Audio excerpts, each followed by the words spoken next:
primeiro ponto que eu chamaria a atenção nessa conversa, e a Fran toca nele de uma maneira importante, é que eu acho que para além da comunicação que o governo está querendo dizer as próprias coisas, o governo está querendo fazer já há muito tempo algo que eu considero, não só do ponto de vista do governo Lula, do ponto de vista de Estado. Pode ser o governo Lula agora, foi o do governo Jair Bolsonaro e outros. Eu acho que quem está sentado na cadeira do Poder Executivo precisa encontrar uma maneira de dividir os ônus com o Congresso Nacional. Acho que essa é, para mim, a grande pedra de toque para todo mundo que se sentar na cadeira de presidente da República agora, e, portanto, um desafio colocado para o presidente da República e para os demais. Porque a Fran mencionou questões que são muito objetivas. O governo pode fazer o esforço que quiser, pode ser de comunicação, pode ser internamente, de dizer que vai cortar gastos, vai fazer qualquer coisa.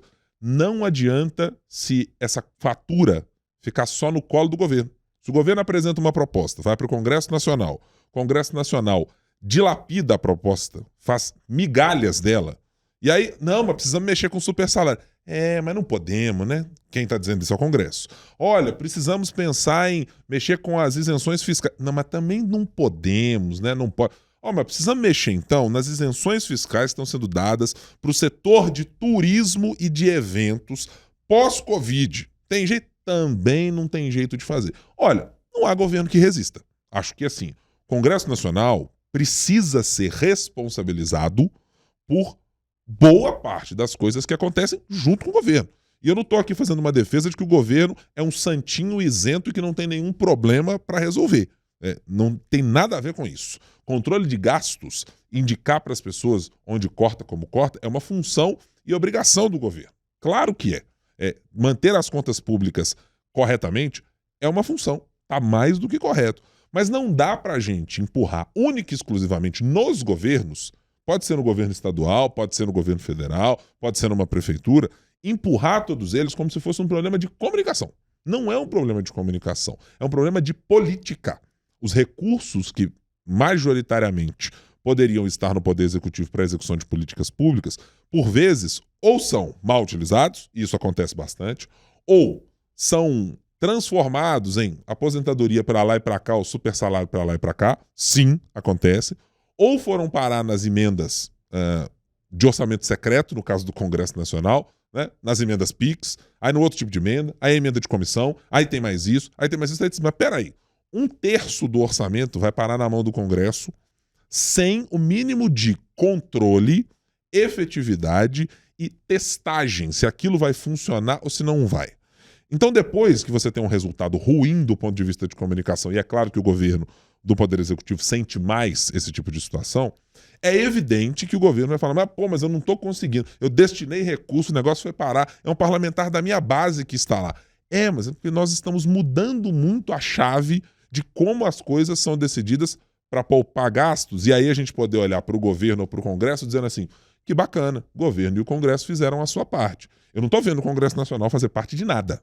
O Congresso Nacional, até o momento, está fazendo, nas pautas mais importantes até agora, reforma tributária, redução de gastos, reforma de imposto de renda e todas essas coisas, regulamentação de redes sociais, como mencionado pela Fran, está fazendo única e exclusivamente lobby para um tipo de interesse quando essa história aparece por lá. E não é o interesse das contas públicas. E acho que esse é o segundo grande desafio que eu aponto para o governo.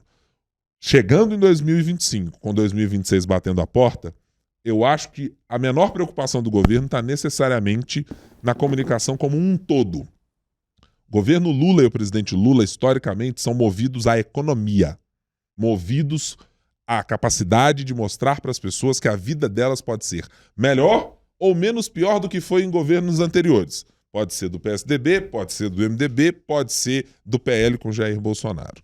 Mas sempre mostrar que economicamente há uma capacidade de crescimento, que as pessoas melhoram de vida, que retirar um imposto como o IPI ajuda você a comprar coisas dessa natureza. Por isso que eu acho que a preocupação está muito centrada, e acho o grande desafio do governo é tirar as dificuldades que o governo tem de mostrar, de ver que a vida do cidadão no supermercado, no dia a dia, na gôndola, no preço da carne, do pão, dos legumes, o sacolão que fazia por R$60, hoje é 100.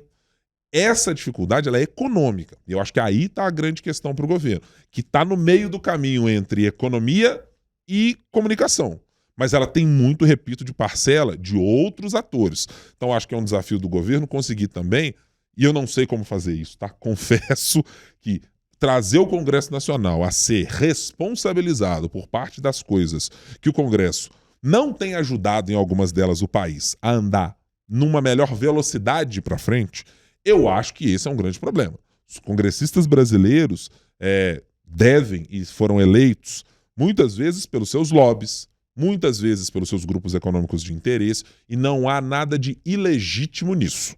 Só que há pautas que são pautas coletivas. Melhorar as condições do Estado brasileiro, parar de pagar salários acima de um teto constitucional e não exclusivamente do meu desejo, do meu bônus colocado ali em determinada carreira, isso é uma questão de Estado. É para além do governo Lula, Bolsonaro, Dilma, Fernando Henrique Cardoso, quem quer que seja. E eu acho que o Congresso não está fazendo essa parte. E por isso eu acho que muitos dos problemas que os governos terão, e o governo do presidente Lula terá de 2025 e 2026, é fazer exatamente o rompimento dessa barreira. De fazer, opa, dá para fazer alguma coisa se o cenário for esse? E está umbilicalmente ligado com governabilidade. E eu confesso para você, Frank, chegando a esse tempo, né, depois de um governo de 4 anos do ex-presidente Jair Bolsonaro com a relação que foi construída com o Congresso, mas esses 2 anos de governo Lula, e nós estamos falando do presidente que, pela terceira vez, está ocupando este lugar, sendo um político absolutamente hábil para lidar com o Congresso. E se nem este senhor está encontrando alternativa, eu acho que há um problema macro de se entender como estamos tocando governabilidade no país. E acho que ele será um problema para além do governo Lula, repito.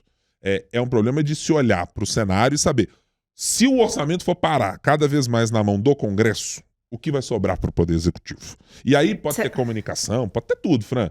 Não sai do lugar por nada neste universo. Sérgio Abranches vai ter que atualizar a questão do presidencialismo de coalizão, né? Porque mas vai. É de sempre, anualmente. Mas é isso, né? As emendas impositivas, o orçamento a cada vez mais na mão do Congresso, né? E não só, a gente vai pensar a nível federal, mas a gente vai pensar também estados, municípios, tem sido essa atuada, essa ótica. Então o governo nem tem e se para de liberar, se não libera, a gente já sabe. Então fica nesse, o toma lá da cá não tá sendo assim, virou chantagem, realmente, na maioria dos casos.